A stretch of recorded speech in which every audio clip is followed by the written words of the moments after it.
في الحقيقة ريال أوفيدو النهارده لعبوا حلو جدًا، جدًا، وكانوا أحسن مننا الشوط الأول، وكانوا يستحقوا الفوز، لكل مجتهد نصيب، ولكن ريال أوفيدو ما كانش فيها أي نصيب، باكورد زي بتاعة نيمار في باريس أو كريستيانو، مش زي كريستيانو يعني عشان برضه ما حدش يطلع يهاجمني يقول لي أنت إيه كريستيانو، مين اللي قدامي ده واحد ما أعرفوش، كابتن لامين يامال والإعانة بتاعته النهارده كانوا في منتهى الجمال والتألق، قلبي معاهم بصراحة، أنا راجل باشجع اللعبة الحلوة، وبصراحة العيال دي مجتهدة والعيال دي كانت عايزة تكسب وكانت عايزة تجيب جون، وكانوا باينين عليهم وحتى الحارس وبتاع والكورة اللي قعد يهلهل فيها دي اللي هي كانت واقفة على الخط وبتاع كان الحكم هيحسبها ضربة جزاء، بس هي أصلًا في الحقيقة فعلًا ما فيهاش حاجة وهي ما اتحسبتش في الآخر، فالعيال عندها الروح والعيال عندها الإرادة، عندها إن هم عايزين يبقوا فعلًا حاجة، وأنا فاهم إن أي فرقة صغيرة أو أي فرقة عمومًا أقل متوسطة أو صغيرة بتشوف نفسها على مدريد وبرشلونة.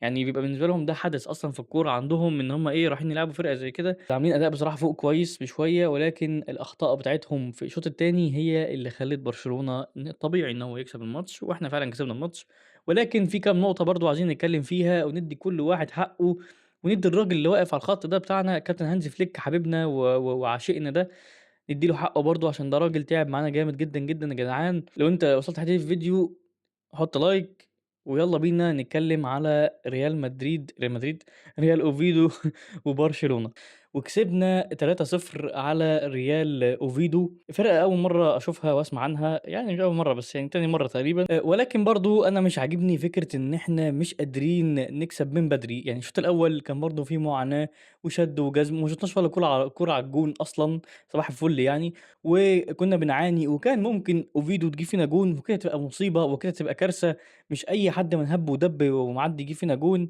بس الحمد لله كسبنا وبرشلونة جميل ولامين يامال حَط لك كورة كده إيه، باكورد زي بتاعة نيمار في باريس أو كريستيانو، مش زي كريستيانو يعني عشان برضه ما حدش يطلع يهاجمني يقول لي أنت إيه كريستيانو، فالمهم يعني إن كابتن لامين حلو وكابتن رافينيا ممتاز، الهجمة والهربة والfinish والlob وبتاع. كابتن ليفاندوسكي زي الخرا، كده ده دايمًا، دايمًا زي الخرا. كابتن كانسيلو أخيرًا مكان كوندي الحمد لله شُفته أو يعني هو الوينج هو الباك شمال وجارسيا هو اليمين. جارسيا كده جامد وخلاص ما بقاش في تير شتيجن اتكل على الله على جيرونا. بصراحة أنا سعيد حتى لو إحنا ما كسبناش من بدري أو قدرنا نلعب زي ما أنا كنت متخيل في الشوط الأولاني وإن إحنا نبقى مستريحين في الماتش أكتر يعني، ولكن كنا أحسن من الماتشات اللي فاتت، على الأقل أحسن من ريال سوسيداد، أحسن من الماتش بتاع سالفيا برا برضه، فكنا كويسين في المجمل، وكابتن داني أولمو بدأ ياخد الثقة وبقى يلعب كويس، يعني أخيرًا كابتن داني أولمو من ساعة الماتش اللي فات بتاع سالفيا برا، من ساعة ما حط لك الR2 وهو بدأ إيه، إن هو يبقى فعلًا بني آدم وبيلعب كورة، وأنا حقيقي مبسوط. مباراة جميلة بنحافظ فيها على الصدارة، الصدارة الحمد لله لسه معانا يا مدريدي، واخد بالك، عشان لو أنت كنت عشمان في حاجة تانية غير كده مش عشان خاطر يعني ريال سوسيداد كسبتنا، إمم، أي حد معدّي برضه مع إني بصراحة كنت خايف إن إحنا ممكن نخسر عادي جدًا. برشلونة في المواعيد اللي جاية يكون قدّها، عشان إحنا داخلين برضه على ماتشات كبيرة قدّام. فالأداء اللي إحنا بنقدّمه بشكل عام يعني أدائنا متوسط، يعني برضه أدائنا ما نقدرش أقول عليه أداء فحولي، لأ إحنا أداء متوسط، فده بقى اللي مخوّفني في الماتشات اللي جاية، يعني أنا اللي خايف في الماتشات اللي جاية فعلًا في دوري أبطال أوروبا بالذات البطولة الكرهانة دي، مثلًا من دور ال16 أو من دور الquarter final وساعتها بقى إيه، نقعد نغني ظلموك زي كل سنة، للأسف يعني، بس إن شاء الله خير، إن شاء الله أتمنى إن إحنا نكسب. كابتن هانز فليك واللي مربي دقنه في كام نقطة كده عايزين نتكلم فيها، كابتن هانز فليك اللي مربي دقنه اللي هو يعني شاب حقيقي معانا، أي مدرب قبل ما ييجي برشلونة بيبقى شكله شاب كده وبييجي معاه برشلونة بيعجّز والله العظيم، يعني من الأرق ومن القرف اللي بيشوفه.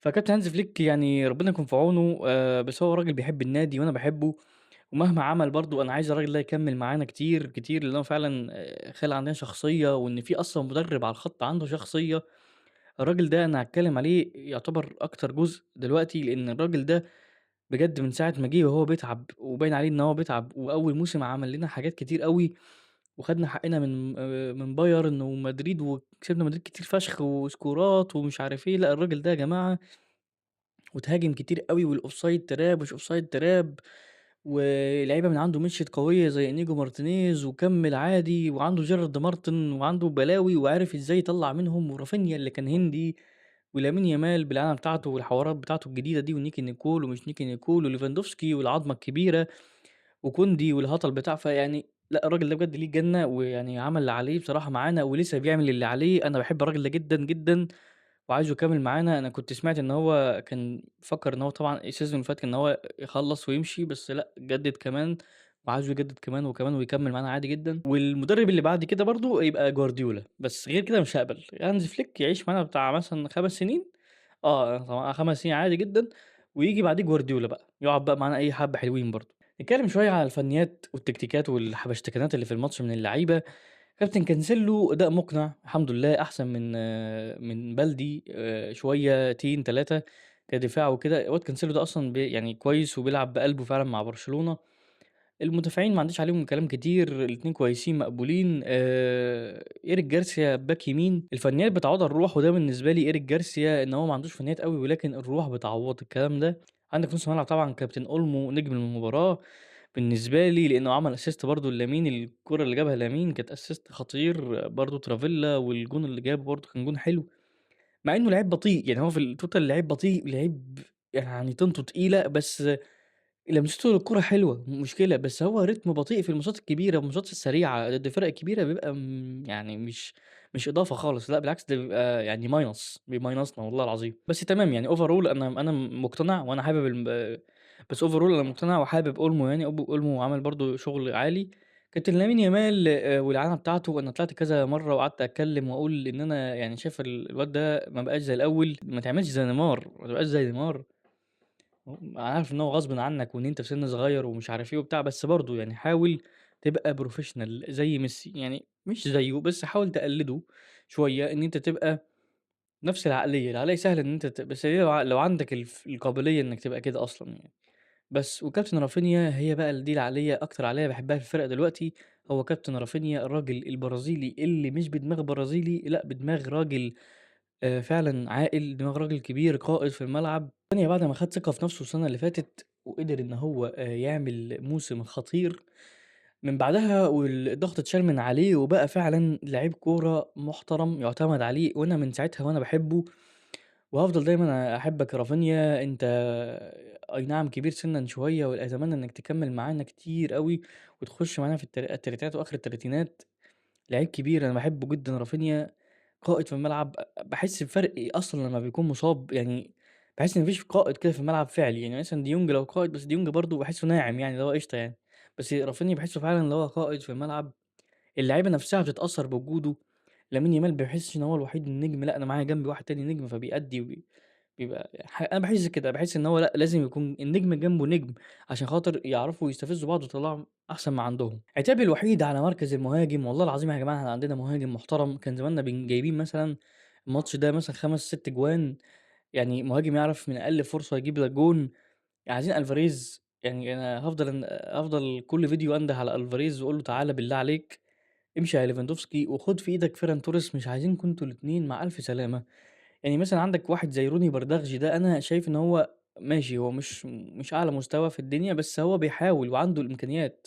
الواد عايز ثقة وعايز، لكن العيال دي يعني مش قصدي عيال يا عم ليفاندوفسكي يا كبير يا جامد يا بومبر، قصدي يعني كابتن فيران توريس العيّل الشخ ده. أنا بالنسبة لي أنا مش عايز أشوفه في فرقتي تاني، من بدري أوي باقول الكلام ده مهما عمل. لكن ليفاندوفسكي بقى حبيبي وكل حاجة، بس احترم نفسك واحترم سِنّك. يعني كفاية اللي أنت بتعمله فينا وضربات الجزاء اللي بتضيّعها وحاجات غريبة كده من أول الseason. في أول الseason نيجي يعمل لك ماتش فشيخ، يعني فاكر لمّا كان عامل شعره أبيض، جاب لك جونين وهيدر وبتاع وقُلنا إيه ده ليفاندوفسكي فورمة بقى. بعد كده تاني بقى ماتش وتالت ماتش في البلالة. ف برشلونة محتاجة إيه يا جماعة عشان خاطر تبقى ثابتة؟ برشلونة محتاجة روح أكتر من كده في بعض اللعيبة، لإن باحس إن ما فيش روح في الفرقة غير بس من ناحية رافينيا وإيريك جارسيا مثلًا بس، وكانسيلو دلوقتي حديثًا يعني. لكن في الtotal لأ، أنا عايز روح أكتر من كده. طب إيه تاني محتاجينه؟ برشلونة محتاجة مهاجم ومدافع في الصيف. يعني لو هتسيب لي ليفاندوفسكي أو هتسيب لي فيران توريس، حد من الاتنين، هات لي معاه حد أساسي. يعني مشّي واحد خلّي بس يعني حد فيهم يبقى بديل، يا ليفاندوفسكي بديل يا فيران توريس بديل. مع إن أنا أفضّل ليفاندوفسكي يبقى بديل على فيران توريس، لإن أنا خلاص مش قادر أحِمل الواد ده. ونجيب بقى ألفاريز بقى، لإن إحنا علاقتنا مع أتلتيكو مدريد كويسة.